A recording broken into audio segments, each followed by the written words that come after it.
5 winning habits para umasenso. Una is gumising ng maaga. Importante simulan natin ang ating araw sa pagpe-pray at pagbabasa ng Bible para wisdom ni God ang mafe-feed natin sa mind natin. And then pangalawa, magkaroon ng priority. Lahat kasi kala pag marami kang nagawa aasenso ka na, pero ang importante alam mo yung priority mo at yung mga high value activities mo. And pangatlo, maging committed. Madalas kasi gusto lang natin magsimula pero hindi tayo committed or hindi tayo consistent sa pag-take ng action. Ang mga successful, sila yung mga committed at consistent. And pang-apat, magbigay na oras para matuto.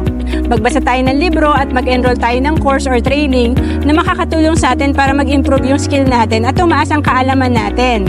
At pang-lima, maging committed sa iyong goal. Ito yung dapat talaga nakatingin ka sa goal mo, nililista mo yung mga goal mo para lahat ng gagawin mo align sa gusto mong mangyari o sa goal mo.